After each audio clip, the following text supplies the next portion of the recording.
Lucas 1, nós vamos ler do versículo 27 ao 38. Vamos ler o versículo 41 a 49 e os versículos 54 e 55.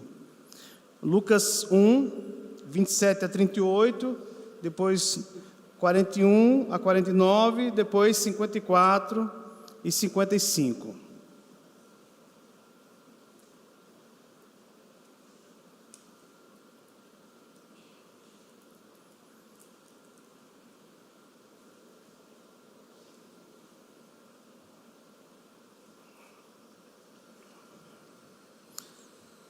Diz assim, meus irmãos, a santa palavra de Deus. A virgem chamava-se Maria. E entrando o anjo aonde ela estava, disse: Alegra-te, muito favorecida, o Senhor é contigo. Ela, porém, ao ouvir esta palavra, perturbou-se muito e pôs-se a pensar no que significaria esta saudação. Mas o anjo lhe disse: Maria, não temas, porque achaste graça diante de Deus. Eis que conceberás e darás à luz um filho, a quem chamarás pelo nome de Jesus. Este será grande e será chamado Filho do Altíssimo. Deus, o Senhor, lhe dará o trono de Davi, seu pai. Ele reinará para sempre sobre a casa de Jacó, e o seu reinado não terá fim. Então disse Maria ao anjo: Como será isto? Pois não tenho relação com homem algum. Respondeu-lhe o anjo: Descerá sobre ti o Espírito Santo, e o poder do Altíssimo te envolverá com a sua sombra. Por isso também o ente santo que há de nascer será chamado Filho de Deus. E Isabel, tua parenta, igualmente concebeu um filho na sua velhice, sendo este já o 6º mês para aquela que diziam ser estéril, porque para Deus não haverá impossíveis em todas as suas promessas. Então disse Maria: Aqui está a serva do Senhor, que se cumpra em mim conforme a tua vontade. E o anjo se ausentou dela. Versículo 41. Ouvindo esta saudação de Maria, a criança lhe estremeceu no ventre. Então Isabel ficou possuída do Espírito Santo e exclamou em alta voz: Bendita és tu entre as mulheres e bendito o fruto do teu ventre. E de onde me provém que venha visitar a mãe do meu Senhor? Pois logo que me chegou aos ouvidos a voz da tua saudação, a criança estremeceu de alegria dentro de mim. Bem-aventurada a que creu, porque serão cumpridas as palavras que lhe foram ditas da parte do Senhor. Então disse Maria: A minha alma engrandece ao Senhor, e o meu espírito se alegrou em Deus, meu Salvador, porque contemplou na humildade da sua serva. Pois desde agora todas as gerações me considerarão bem-aventurada, porque o poderoso me fez grandes coisas, santo é o seu nome. Versículo 54. Amparou a Israel seu servo, a fim de lembrar-se da sua misericórdia, a favor de Abraão e de sua descendência, para sempre, como prometera a nossos pais. Vamos orar? Senhor, nós te exaltamos essa noite, por estarmos aqui na tua presença. Há uma exultação no nosso coração, pois o dia do Senhor é um dia reservado para esse momento comunitário de adoração. E é um momento também onde não só cantamos, não só apresentamos a Ti as nossas ofertas, as nossas ações de graças, mas nós paramos para ouvir a Tua santa e inerrante palavra, paramos para ouvir a Tua voz. O Senhor nos fala pela palavra. Por isso, ó Deus, suplicamos a Ti nesse momento a iluminação do Teu Santo Espírito, para que possamos compreender as palavras que foram escritas aqui no livro de Lucas, inspiradas pelo Teu Santo Espírito. Nos faz entender, Senhor, essa revelação. Tu sabes o que nós necessitamos ouvir. Estamos, ó Deus, nesse mês onde se comemora a encarnação de Cristo, o Natal. Ó Senhor, nos instrui durante essas semanas, para que essa doutrina bendita da encarnação possa mudar o nosso caráter, possa mudar o nosso comportamento, que a fé dessas pessoas envolvidas aqui, Senhor, nos sirva de exemplo, como a fé de Maria. Ó Senhor, fala conosco, em nome de Jesus e para a glória do Teu nome, amém. Irmãos, nós demos uma parada na exposição do Evangelho de João, porque terminamos a primeira parte, e agora nós estamos expondo esse mês de dezembro, mensagens relacionadas ao Natal, à encarnação de Cristo. E aqui no Evangelho de Lucas, nós encontramos um relato profundo e único sobre a fé de Maria, essa jovem que foi escolhida por Deus para ser a mãe do Salvador. Nos versículos que lemos, é revelado um episódio central na história da salvação, meus irmãos, que nos oferece lições valiosas sobre confiança em Deus, obediência e humildade. Ao ser visitada pelo anjo Gabriel, Maria, ela recebe a notícia extraordinária e humanamente impossível de que ela conceberia o Filho de Deus, sem jamais ter tido relação com o homem. Diante dessa revelação, Maria poderia ter reagido com incredulidade, desespero, ou até rejeitado o plano divino. Afinal, como poderia uma virgem gerar o Messias prometido? Contudo, nós veremos aqui nessa exposição que sua reação se destaca pela fé extraordinária. Em vez de duvidar, ela responde com uma disposição única de aceitação. Essa declaração que é feita no versículo 38, ela nos chama a atenção quando Maria diz: aqui está a serva do Senhor, que se cumpra em mim, conforme a tua palavra. Essa é uma declaração, irmãos, de confiança inabalável em Deus, mesmo diante da aparente impossibilidade do que lhe estava sendo pedido naquele momento.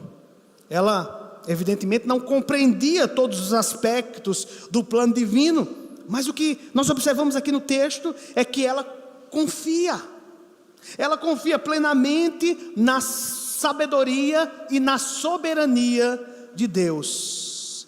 Maria, meus irmãos, não é apresentada como uma mulher com respostas prontas, mas como alguém que, diante do mistério divino, se entrega radicalmente à vontade de Deus, acreditando que Deus a capacitará para cumprir a missão que lhe foi confiada. Irmãos, a fé de Maria, esse é o tema do nosso sermão. A fé de Maria é um modelo de confiança inabalável na promessa de Deus, que mesmo diante das circunstâncias impossíveis, mesmo diante das incertezas, se submete à vontade divina com total obediência. E a resposta de Maria, a revelação do anjo Gabriel, nos ensina, meus irmãos, que a verdadeira fé cristã não se baseia em nossa compreensão, mas se baseia em uma entrega total ao poder soberano de Deus, reconhecendo que para esse Deus não há impossíveis, tudo é possível para Ele. Então, para entendermos e para aprendermos com a fé de Maria, nós precisamos entender aqui como foi o seu desenvolvimento, porque aqui, meus irmãos, no capítulo 1, nós temos o desenvolvimento da fé de Maria, até o clímax do capítulo 1, que é o louvor, é a exultação de Maria com o cântico. Então, primeiro, observem aí, ela demonstra uma reação ponderada com a notícia do anjo. Irmãos, ninguém pode acusar Maria de nada parecido com uma fé cega. Ela não diz, que maravilha, um anjo falou comigo. Não, o texto narra o seguinte, versículo 29, mas ao ouvir essas palavras, ela ficou muito perturbada e começou a pensar, que saudação seria essa? O verbo aí no grego, para pensar, significa fazer uma auditoria. Trata-se evidentemente de um termo contábil.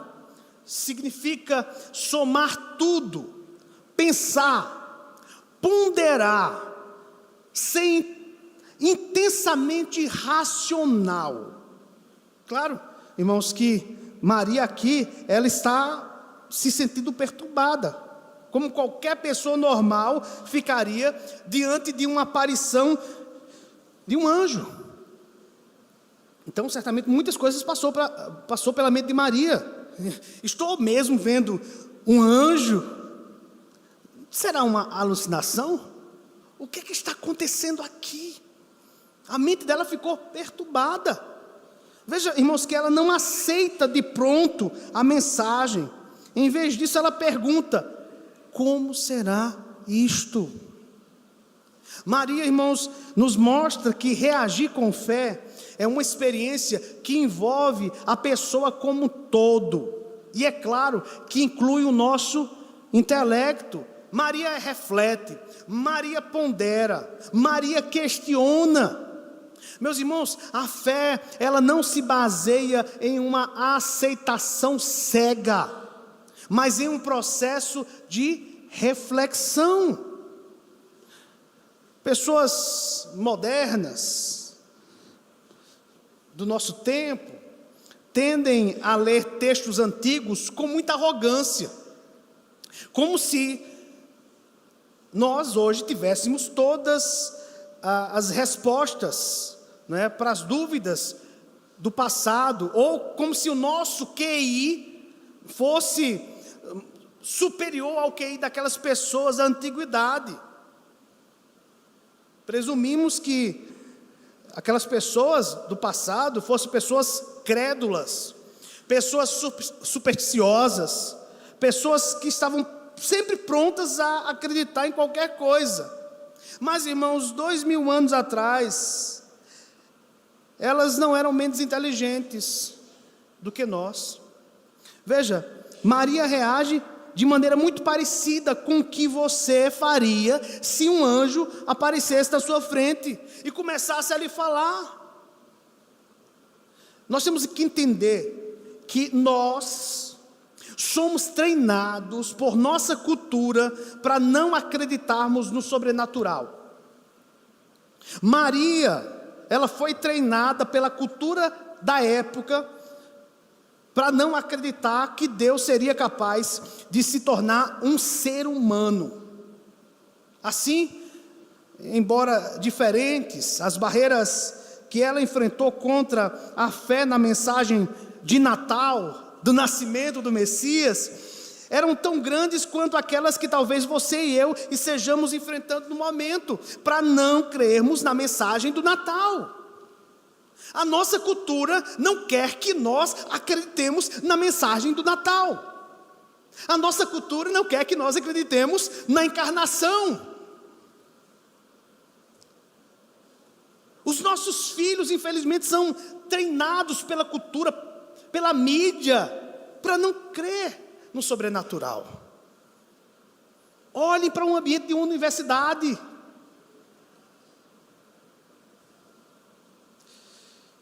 Contudo, irmãos, pela graça de Deus e pela obra do Espírito Santo, as barreiras foram removidas e Maria, ela passou a crer. Veja, o processo hoje é muito semelhante. Perguntas e reflexões são feitas, e o uso da razão são instrumentos úteis, mas nós temos que entender que a verdadeira fé, ela surge não somente é que nós passamos a confiar nas promessas dele, como estão reveladas na sua palavra. Agora aqui veja, nós temos uma diferença na resposta de Zacarias e de Maria. No início do capítulo, do versículo 5 a 25, um anjo apareceu para Zacarias, pai de João Batista, e diz o texto aí que embora Zacarias e a sua mulher fossem de idade avançada, o anjo diz para ele que João Batista, seu filho, seria gerado. Ele seria pai de um dos maiores profetas. No entanto, como é que Zacarias ele age? Ele creu? Irmãos, Zacarias ele age com um certo ceticismo. E qual foi a resposta do anjo para o ceticismo de Zacarias? Ele ficou sem falar até o dia que João Batista nasceu. E por que isso? Porque Zacarias não creu. Mas quando Maria expressa dúvidas, não há qualquer indício, meus irmãos, de reprovação divina. Veja, qual é a diferença? Entenda isso, existem pessoas como Maria, que estão abertas à verdade, estão dispostas a abrir mão do controle de suas vidas, mas há também pessoas como Zacarias, por mais que fosse um crente, mas existe esse tipo de pessoas que usam as dúvidas como uma forma de manter o domínio sobre suas vidas, optando fechar a mente diante da revelação de Deus.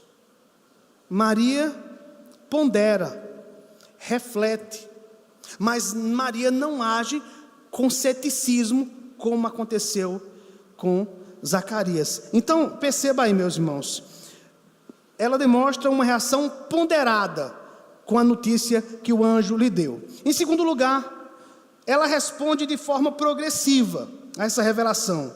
Aqui nós podemos ver a fé de Maria em estágios, porque nós temos que entender que a fé cristã, ela exige o envolvimento total de nossa vida, mas poucos passam do estado de falta de compromisso ao pleno comprometimento de uma só vez. E eu pergunto para você, como é que isso funciona, como é esse processo?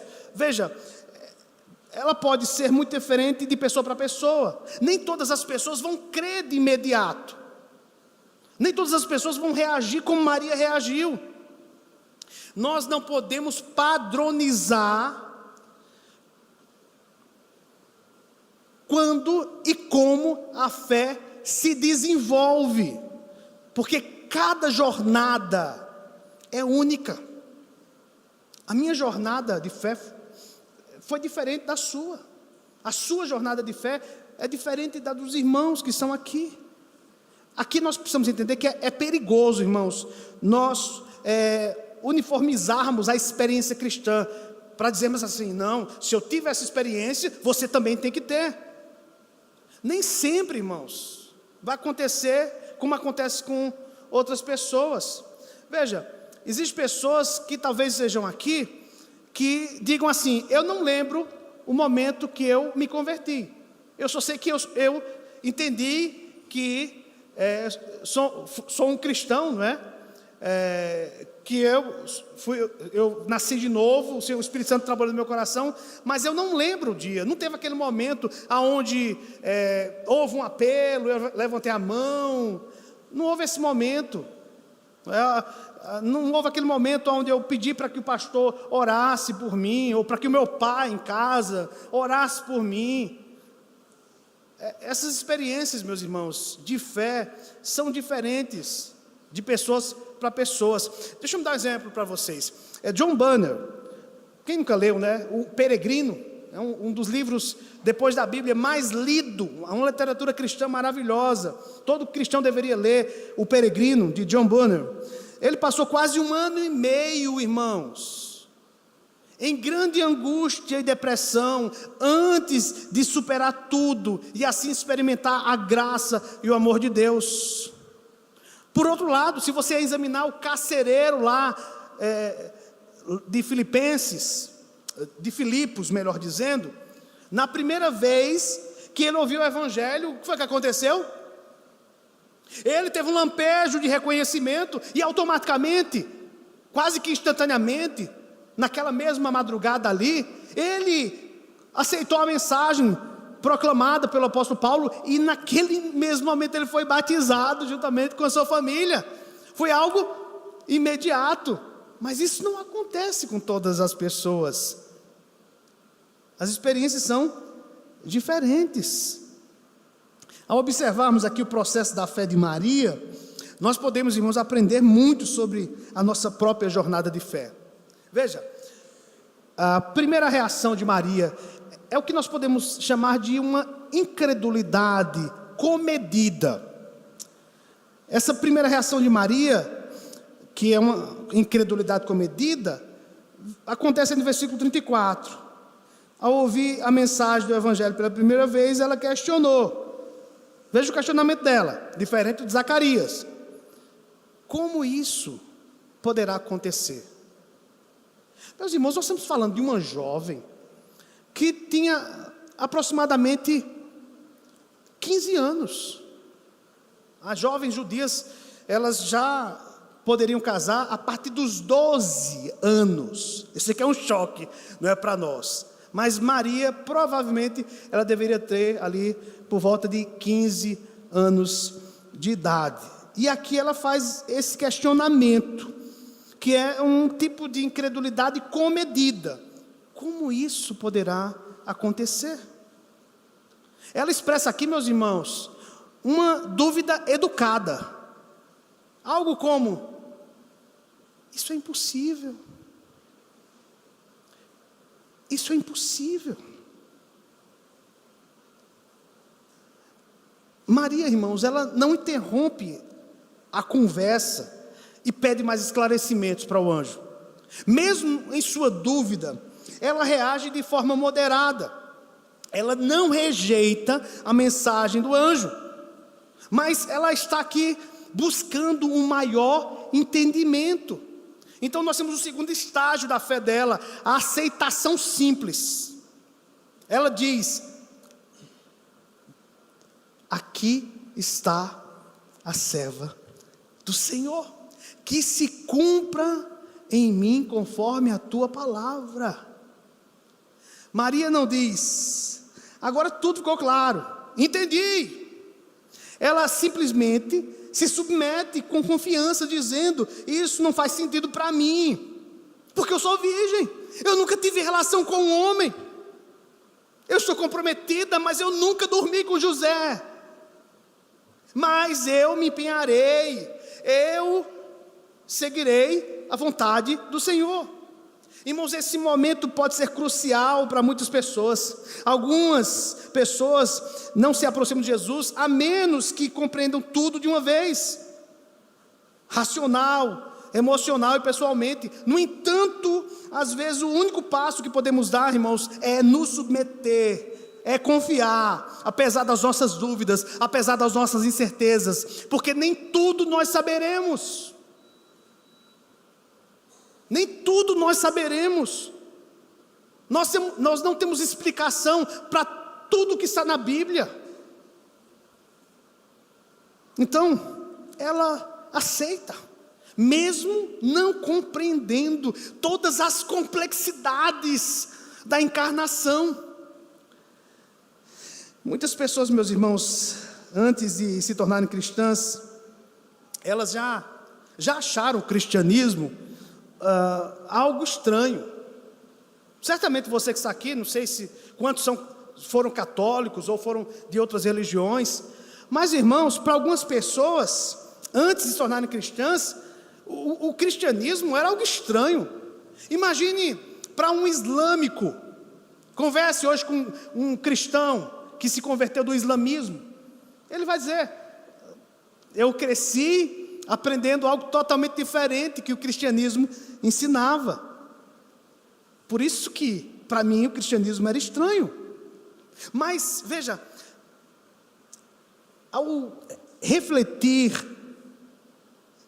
essas pessoas que achavam no passado o cristianismo estranho, elas começam a perceber que todas as outras alternativas eram ainda menos críveis.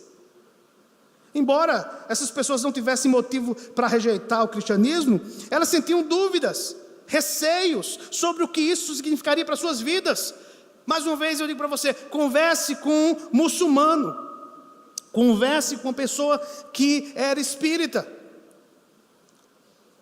Há muitas coisas que essas pessoas, quando se tornaram cristãs, elas não compreendiam, eram estranhas para ela.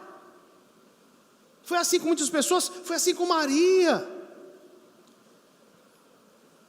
Terceiro estágio. Maria, ela experimenta aqui uma fé mais plena ao visitar sua prima Isabel, que estava grávida de João Batista.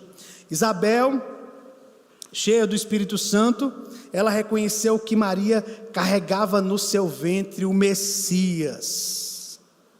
Versículos 41 a 45. Veja, a confirmação da palavra do anjo por Isabel fortalece a fé de Maria naquele momento, que começa a louvar a Deus com grande alegria. Quando o anjo Gabriel deixou Maria, Maria não estava ali sabendo de tudo que ia acontecer com ela. Ela não sabia das consequências da sua escolha de crer, de confiar. Mas quando ela chega aqui na casa de Isabel, aquela jovem é fortalecida com essas palavras que a sua parente começa a pronunciar para ela. E ela diz: a minha alma engrandece ao Senhor, e o meu espírito exulta em Deus, meu Deus. Em uma obediência de dever, mas nós temos aqui uma entrega do seu coração, com alegria, porque a verdadeira fé envolve todo o nosso ser, envolve a nossa mente, envolve a nossa vontade, envolve as nossas emoções. A fé verdadeira, meus irmãos, não é algo que decidimos exercer por nossa própria vontade, não é um processo que nós controlamos. Deus, Ele precisa abrir nossos corações e nos ajudar a superar as nossas dívidas, as nossas dúvidas, as nossas rejeições. Nunca alguém que se entregou à fé simplesmente porque decidiu fazê-lo, meus irmãos. Não, Deus precisa agir em nós. Deus precisa revelar a sua verdade à nossa mente, ao nosso coração, para que nós sejamos capacitados para crer. Foi isso que aconteceu com Maria.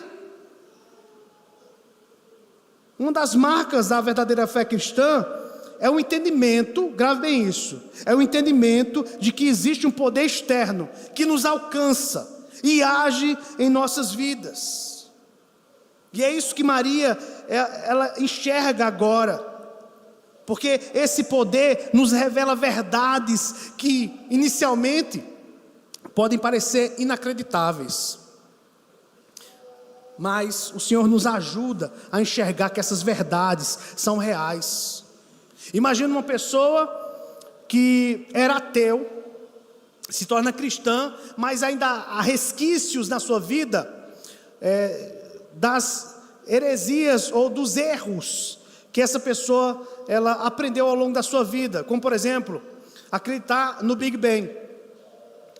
Quando essa pessoa se torna cristã, quando ela está numa igreja comprometida, que não acredita no processo evolutivo de bilhões de anos, que não acredita naquela sopa primordial, mas acredita que do nada, Deus, Ele criou todas as coisas. Essa pessoa, ela passa por um processo de adaptação. O Senhor tem que progressivamente trabalhar no seu coração para que ela possa crer, ao ponto dela abrir seus lábios e dizer: Senhor, verdadeiramente Tu és o Deus Todo-Poderoso, Tu és aquele que criou os céus e a terra, e tudo aconteceu através da Tua palavra, e não pelo processo de bilhões e bilhões de anos. Veja, Deus, Ele tem que agir nas nossas vidas, irmãos. Ele tem que agir na vida desse pecador ou dessa pecadora, para que ele ou ela possa exultar no Deus que é todo poderoso. É isso que acontece com Maria. Em terceiro lugar, ela reage com admiração, ela reage com adoração. Maria canta, veja aí, versículos 46 e 47.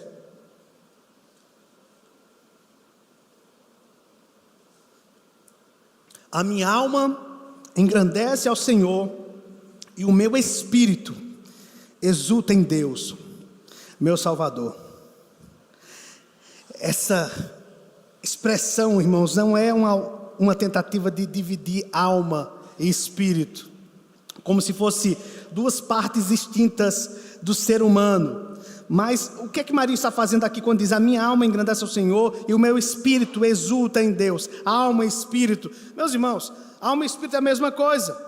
Maria está utilizando esse recurso de repetição literário da cultura semita para enfatizar a profundidade da sua emoção. Quando ela fala que a sua alma engrandece ao Senhor, que o seu espírito exulta em Deus, o que é que ela quer dizer com isso? Ela quer dizer que ela foi tocada profundamente no mais profundo do seu ser. É isso que ela está falando, quando ela diz que a sua alma engrandece ao Senhor e o seu espírito exulta, porque Maria foi tocada no mais profundo do seu ser. Maria não está dizendo, irmãos, que a mensagem cristã agregaria valor à sua vida. Não é isso que ela está falando aqui. Ou que ela decidiu seguir por esse caminho após pesar os custos e os benefícios. Porque veja, meus irmãos, eu estou falando de algo que acontece atualmente. As pessoas acham que a mensagem cristã vai agregar apenas valor à sua vida, somente isso. E muitas pessoas estão pensando apenas nos benefícios, mas nós enxergamos aqui algo contrário a esse tipo de pensamento, porque Maria, ela foi completamente tomada pela situação, sua mente foi convencida, seus sentimentos cativados e sua vontade foi alegremente rendida. Então sua fé não é fruto de cálculos, não é fruto de planejamento, mas de uma reação espontânea ao agir de Deus em sua vida. Maria está aqui refletindo, irmãos, quando usa essas palavras de exultação, nas antigas promessas que foram feitas a Abraão, as libertações passadas que Deus realizou em favor do seu povo. Maria está relembrando aqui os poderosos feitos de Deus. Ela diz, versículo 48 e 49, porque contemplou na humildade a sua serva, o poderoso fez grandes coisas. Esse poderoso que agiu no passado, que abriu o mar vermelho, esse poderoso que fez tantas obras maravilhosas no meio do seu povo, escolheu uma jovem simples, pobre, humilde, para ser a mãe do Messias. Maria está assombrada, irmãos. Maria está assombrada. Mas o tom aqui de Maria é de júbilo, mas também de assombro, porque eu não sei se você se espanta, tem se espantado com a magnitude da sua fé. Os cristãos deveriam se sentir assim diariamente. Irmãos, assim como Maria, todos os cristãos são chamados a receber a fé e a graça de Deus, não por méritos próprios, mas como um dom imerecido. Ao crermos, somos contemplados com os benefícios dessa encarnação, irmãos. Veja aonde está baseado a nossa fé: na encarnação de Cristo. E quais são os benefícios da encarnação que nós somos contemplados? A reconciliação com o Pai, a justificação, a adoção como filhos e a promessa de vida eterna. A salvação, portanto, meus irmãos, é mais do que um resgate espiritual, é a participação nos frutos da obra redentora daquele que, sendo Deus, se fez homem para nos conceder todas essas bênçãos. Irmãos queridos, esse privilégio inteiramente concedido pela graça divina deve nos causar profundo espanto e gratidão, pois é o Espírito Santo quem irresistivelmente iluminou um dia os nossos corações e nos capacitou a crermos, a fazermos parte da família da fé. Nós deveríamos estar espantados e alegres todos os dias.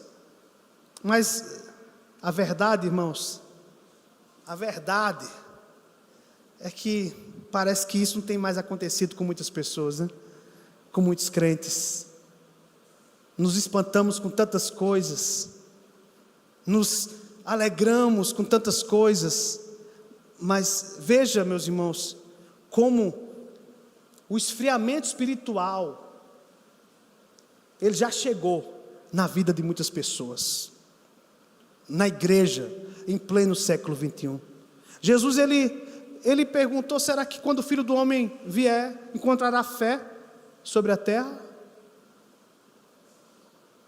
Porque, meus irmãos, nós não temos mais aquele espanto, aquela alegria, aquela exultação. Se nós tivéssemos esse espanto e essa alegria, esses bancos aqui estariam completos de pessoas. Todos os crentes estariam aqui reunidos para exultar no nome do Senhor. Mas não há espanto. Eu não estou me referindo à igreja 1 de maio, irmãos. Eu estou me referindo às igrejas evangélicas no Brasil. Não há espanto, não há admiração, não há júbilo pela encarnação de Cristo.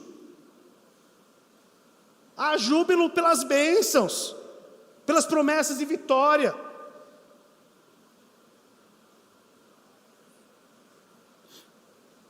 Se você que está aqui vê o cristianismo como algo que depende do que você faz, como ir para a igreja, seguir certos ensinamentos e tentar viver de maneira correta, não vai haver nenhuma surpresa, não vai haver nenhuma gratidão quando você falar que é um cristão.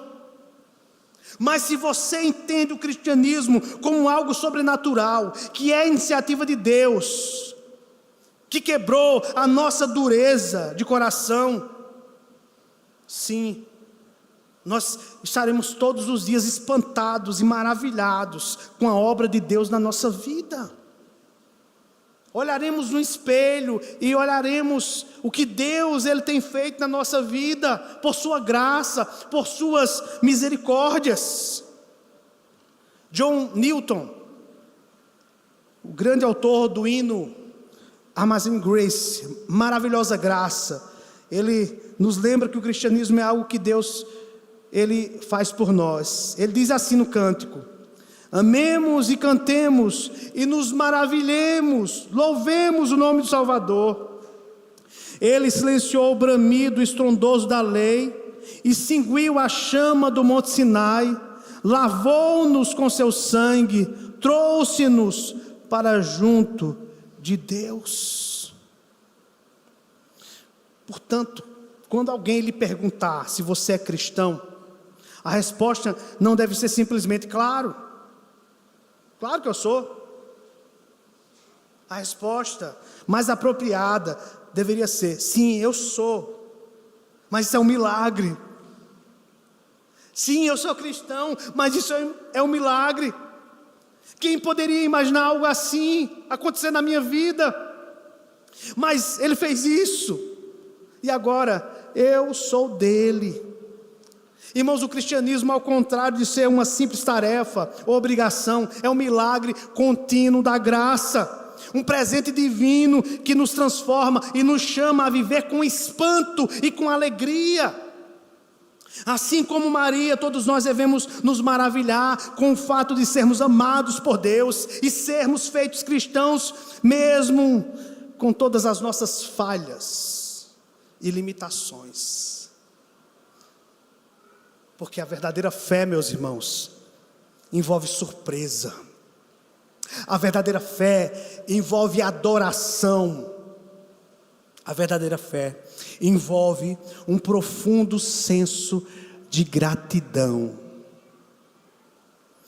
E por último, quarto lugar, Maria se rende de boa vontade e com total disposição.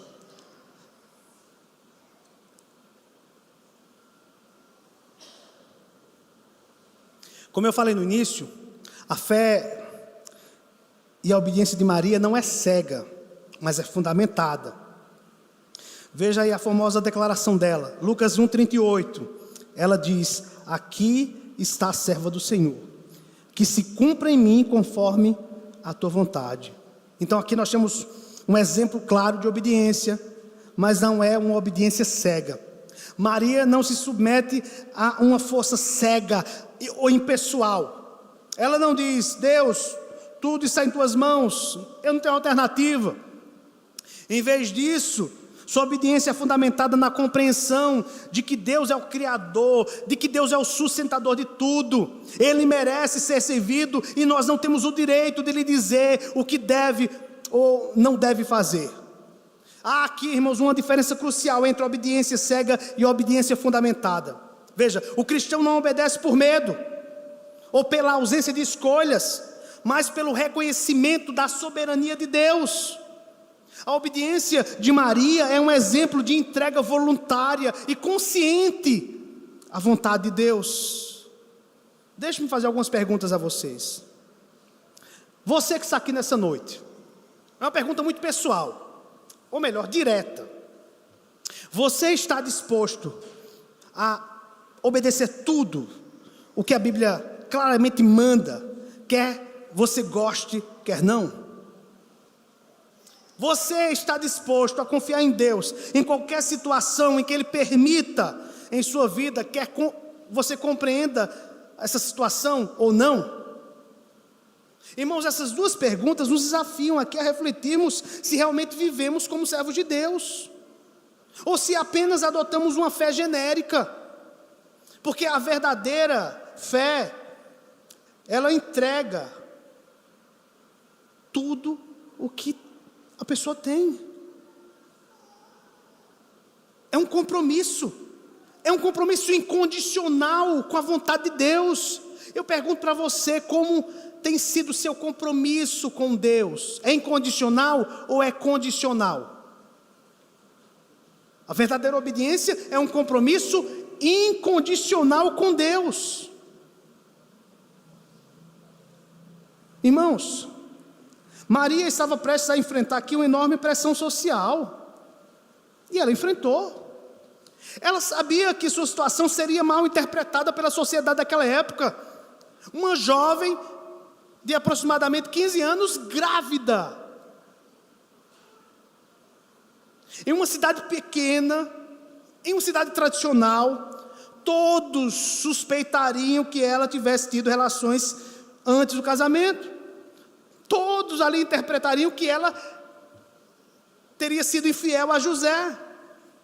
Jesus seria visto como um filho ilegítimo, e isso traria grande vergonha, grande sofrimento para ela. Mesmo assim, Maria, com plena consciência do custo, ela declarou: aqui está a serva do Senhor.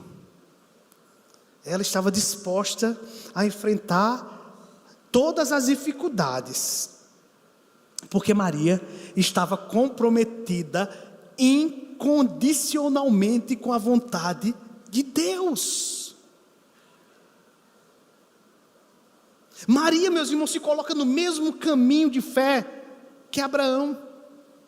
Assim como Abraão foi chamado por Deus a deixar a sua terra, a sua segurança com seus parentes, sem saber para onde estava indo. Maria, ao aceitar a vontade de Deus, também se entrega sem saber o que o futuro lhe reservaria. Sua resposta é de confiança incondicional. Ela diz: não importa o custo. Não importa o custo. Irmãos, tornar-se cristão vai muito além de um simples ajuste na vida, ou uma busca por soluções para os nossos problemas cotidianos. O cristianismo não é uma estratégia para melhorar a nossa condição financeira. Não é, meus irmãos, uma estratégia para que nós tenhamos uma vida feliz, como se o cristianismo fosse um pacote de benefícios espirituais. Irmãos, a fé cristã não se baseia em uma negociação, não se baseia numa troca com Deus, onde damos algo para recebermos algo em troca. Isso seria mais parecido, irmãos, com uma transação comercial, onde nossos interesses pessoais seriam o foco principal. Eu sei que para muitas pessoas é isso que acontece, é isso que elas querem. Elas querem barganhar com Deus. Mas a verdadeira essência do cristianismo, conforme ensinado na Bíblia, é uma rendição total e incondicional a Deus. Não se trata, irmãos, de buscar o benefício de uma vida confortável ou de alcançar satisfação pessoal, mas de entender e aceitar a soberania de Deus sobre todas as áreas da nossa vida. É isso que é cristianismo, irmãos. Entrega completa. Entregamos tudo. John Wesley expressa bem essa ideia de entrega total na sua oração. O título da oração é Oração da Aliança. Diz assim a oração: não sou mais meu, mas teu. Coloca-me onde queres, enfileira-me com quem desejas. Submeter-me ao fazer, submeter-me ao sofrer. Permite que eu seja usado por ti ou deixado de lado por ti, exaltado por ti ou diminuído por ti. Permite-me ser pleno, permite-me estar vazio, permite-me ter coisas, permite-me não ter nada. Livre e sinceramente entrego tudo ao teu prazer e disposição. E agora, ó glorioso e bendito Deus, Pai, Filho e Espírito Santo, és meu e eu sou teu, assim seja. Irmãos, esta oração representa o tipo de obediência e entrega que Maria exemplificou aqui nesse texto. A vida cristã é uma entrega incondicional a Deus em qualquer circunstância. Aqui está a serva do Senhor, que se cumpra em mim conforme a tua palavra. Já estou concluindo, irmãos, mas nós precisamos entender algo aqui para fecharmos esse sermão. Precisamos reconhecer que se nos comprometermos com Deus, nós podemos confiar que Ele está comprometido conosco. Essa confiança de que Deus está comprometido conosco decorre, escute isso, decorre da certeza de que Ele é fiel às suas promessas e que sua graça é suficiente para nos sustentar em todas as circunstâncias. Jesus certa vez perguntou aos seus discípulos: qual dentre vós é o pai que, se o filho lhe pedir pão, lhe dará uma pedra? Ou se pedir um peixe, lhe dará em lugar do peixe uma cobra? Ele então conclui que Deus é infinitamente mais generoso do que os pais terrenos, porque Ele nos dá o Espírito Santo. Ele dá o Espírito Santo. Irmãos, a Bíblia não garante que a vida será sempre fácil para os cristãos, mas que as decepções, dificuldades nos levarão a estarmos mais próximos de Deus, e com o tempo nos tornaremos mais fundamentados, resilientes, sábios e mais felizes, porque somos dele, ele é nosso e nós somos dele. Paulo escreveu sobre isso lá em 2 Coríntios 4, 16 a 18, ele disse assim: por isso não desanimamos, pelo contrário, mesmo que o nosso homem exterior se corrompa, Contudo, nosso homem interior se renova dia em dia, porque a nossa leve e momentânea tribulação produz para nós eterno peso de glória, acima de toda comparação, não atentando nós nas coisas que se veem, mas nas que se não veem, porque as que se veem são temporais, e as que se não veem são eternas. Meus irmãos, de alguma maneira misteriosa, problemas e sofrimentos nos refinam como ouro, e nos transformam internamente em algo que reflete a graça de Deus, queridos. Veja o caso de Maria, essa menina, como eu falei, com não mais do que 15 anos, sabia que se ela se rendesse a Deus, ela enfrentaria ainda mais sofrimento. No entanto, foi exatamente isso que fez de imediato, passando pela agonia de ver seu filho ser torturado e ainda morrer jovem. Irmãos, imagina a escuridão que ela abraçou quando ela declarou: aqui está a serva do Senhor. Ela não sabia o que ela iria sofrer. Ela não sabia o que ela ia passar. Mas o auge do sofrimento de Maria foi quando ela viu seu filho sendo torturado, sendo flagelado, carregando aquela cruz, sendo pendurado no madeiro. Ela não sabia, meus irmãos, ela não sabia na escuridão que ela estava abraçando naquele momento, mas ela disse: aqui está a serva do Senhor. Hoje, a maioria das pessoas do mundo sabe quem é Maria. Todos sabem quem é Maria, porque ela se humilhou e se fez serva. Maria se tornou uma das grandes personagens da história. Maria não sabe de nada do que está acontecendo aqui. Maria não é digna de adoração. Maria não é digna de louvor. Nenhum crente deve fazer ou imaginar que se possa fazer algum tipo de oração para Maria. O que a Igreja Católica faz é algo totalmente contrário à palavra de Deus. Maria não está nesse momento ao lado direito de Deus. Quem está ao lado do Pai é Cristo. Maria está no lugar que está todos os servos e servas de Deus ao longo da história. Estão no paraíso, aguardando o dia da ressurreição. Estão conscientes, mas não intercedendo por nós, porque eles não podem interceder por nós. O único intercessor que nós temos é Cristo Jesus, que se fez homem. O ponto aqui, meus irmãos, é que Maria é uma mulher que se humilhou. E a Bíblia diz: quem se humilha a si mesmo será exaltado, mas quem se exalta a si mesmo será humilhado. Quem quiser preservar a sua vida, perdê-la-á.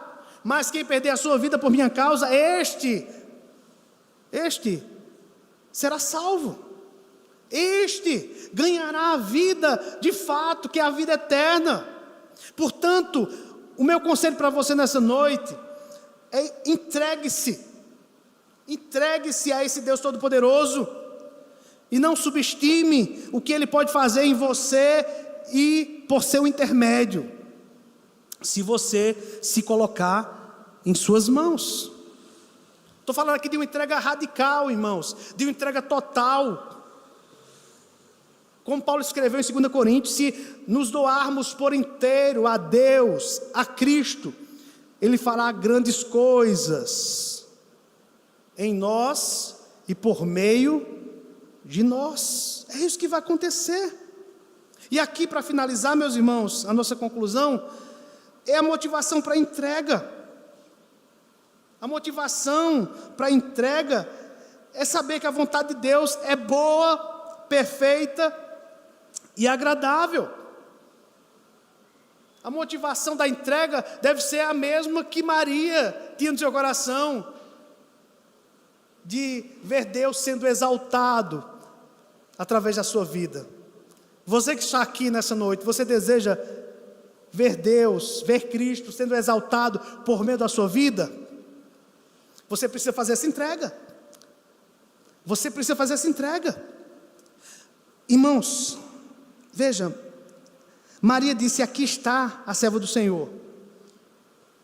Ela não fez isso por sua própria força, mas porque ela acreditava no poder de Deus para fazer coisas grandes. Isso se parece demais com o que o seu filho diria um dia. Lembra que Jesus disse isso? Algo parecido com o que Maria fala aqui. Mateus 26, 39. Quando Jesus estava prestes a beber aquele cálice terrível da ira de Deus. Quando ele disse: se for possível, afaste de mim esse cálice. Mas ele disse: que não seja feita a minha vontade, e sim a tua. Não seja como eu quero nesse momento, mas como tu queres. Meus irmãos, nós temos aqui uma experiência muito mais intensa do que a experiência de Maria. No Getsêmani, Jesus ele disse: todavia não seja como eu quero, e sim como tu queres. Quando ele falou isso, Jesus sabia que sua obediência ao Pai significaria um mergulho em trevas infinitas, insondáveis, diferentes de tudo que alguém já conhecera. Mas veja a rendição infinita e eterna que resultou de sua obediência, um peso de glória eterno para todos nós, irmãos. A grande razão para nos entregarmos a Deus é o amor incompreensível que Ele demonstrou ao enviar seu Filho para morrer por nós. Essa é a nossa maior motivação para nos rendermos a Deus, para dizermos: Senhor, eis aqui o teu servo, eis aqui a tua serva, cumpre em mim o teu querer. Nós agora, meus irmãos, somos chamados a responder a esse amor, nos entregando a Ele de corpo e alma, confiando não em nossa própria força, mas no poder de Deus, para nos transformar e nos capacitar a vivermos conforme a sua vontade. E a nossa oração deve ser essa: Senhor, me ajude a fazer a tua vontade. Eu não sei o que vai acontecer, mas o que eu quero é que o Senhor cumpra em mim a tua vontade. Que não seja, Senhor, feita a minha vontade, mas sim a tua vontade. Que nós, irmãos, possamos agir assim como Maria agiu, mas muito mais como Jesus agiu. Maria pode ser considerada como um exemplo de fé, mas o maior exemplo de fé foi o seu filho Jesus, que creu, que confiou, que entregou-se totalmente por nós, para que hoje nós estivéssemos aqui, para que um dia nós estejamos lá, no novo céu e na nova terra, glorificando o seu nome, por toda e toda eternidade. Aleluia. Essa é a mensagem do Natal. Essa é a mensagem da encarnação de Cristo, que nós devemos guardar no nosso coração. E por isso, devemos, irmãos, ficarmos maravilhados, assombrados e gratos por aquilo que Ele fez por nós na cruz do Calvário. Aleluia. Que Deus nos abençoe, irmãos, em nome de Jesus. Amém.